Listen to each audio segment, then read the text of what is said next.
kelas 9. Bertemu lagi bersama Miss Ajeng dalam pembelajaran Bahasa Indonesia.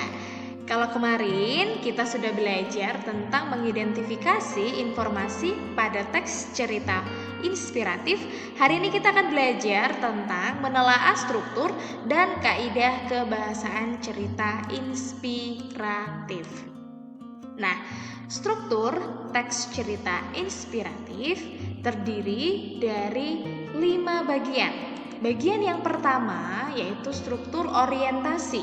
Orientasi merupakan bagian pengantar cerita. Bagian ini berisi pengenalan tokoh, latar, dan tema. Lalu struktur yang selanjutnya yaitu perumitan peristiwa atau kisah. Pada bagian ini berisi kisah-kisah atau peristiwa yang dialami oleh seseorang selama hidup. Biasanya, peristiwa-peristiwa yang diceritakan mampu menggugah pikiran pembaca. Pada bagian ini, kisah tokoh dan peristiwa menuju ke puncak masalah. Bagian yang ketiga yaitu komplikasi. Komplikasi yaitu konflik cerita mulai memuncak dan memerlukan penyelesaian. Lalu yang keempat yaitu bagian resolusi. Pada bagian ini menyajikan peristiwa yang menyadarkan tokoh tentang kebaikan. Pada bagian ini terdapat 2 kemungkinan akhir cerita, bisa berakhir sedih atau bahagia atau menyenangkan, tetapi ada juga yang sengaja dibuat akhir ceritanya menggantung. Nah, struktur yang terakhir yaitu koda. Koda dalam teks inspiratif adalah saran dan solusi dari permasalahan yang terjadi dan dapat diteladani. Bagian koda ini berisi simpulan dan pesan moral yang ingin disampaikan pengarang melalui cerita yang disajikannya. Baik, kita sudah belajar tentang struktur teks cerita inspiratif. Sekarang kita akan belajar tentang kaidah kebahasaan teks cerita inspiratif. Yang pertama, dalam teks cerita inspiratif itu menggunakan majas, terutama adalah majas metafora. Menurut Kamus Besar Bahasa Indonesia, metafora adalah kata atau kelompok kata yang tidak mewakili arti sebenarnya, melainkan digunakan untuk membandingkan 2 hal secara langsung. Nah, biasanya metafora ini digunakan untuk memperjelas atau membuat teks narasi terlihat lebih menarik. Contoh, di sini ada kelompok kata yaitu raja siang, raja malam, tulang punggung, urat nadi, dan sebagainya. Yang kedua, dalam teks cerita inspiratif menggunakan kata kerja, kata benda, dan kata sifat. Miss Ajeng akan mengulang kembali materi tentang kata kerja, kata benda, dan kata sifat. Nah, kata kerja. Kata kerja atau verba adalah kata yang menyatakan perbuatan, pekerjaan, tindakan, proses, atau keadaan. Kata kerja memiliki ciri-ciri sebagai berikut. Yang pertama, umumnya menempati fungsi predikat dalam kalimat. Contoh kalimat, kucing mengeong.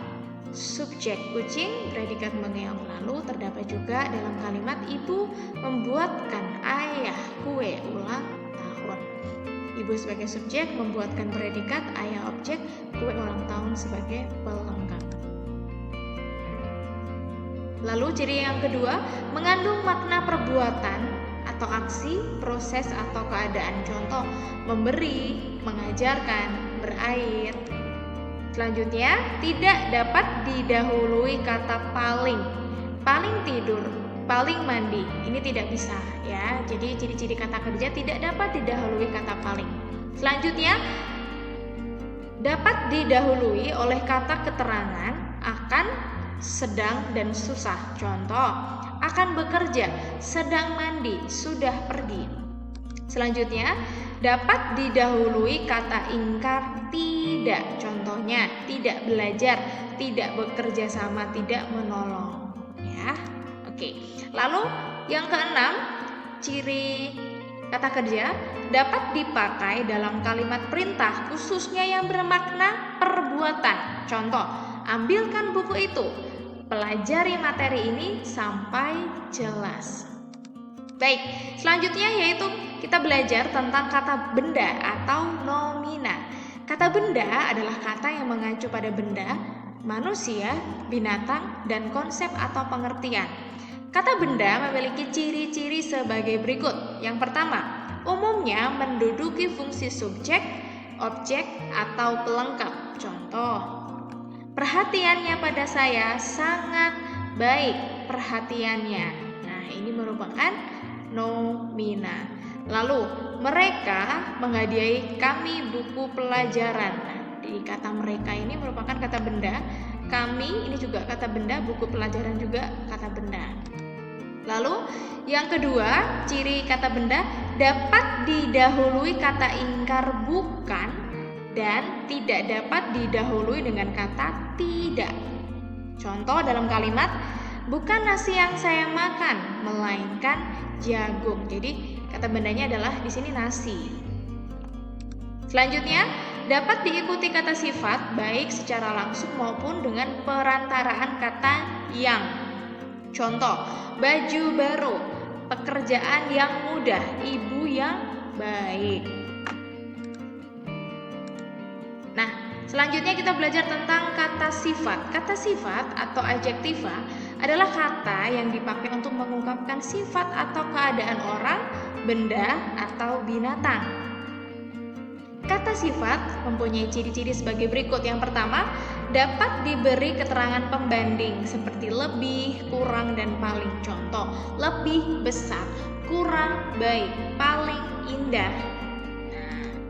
Kemudian dapat diberi keterangan penguat seperti sangat, amat, benar, sekali, terlalu. Contoh, sangat indah, amat tinggi, pandai benar, murah sekali, terlalu murah.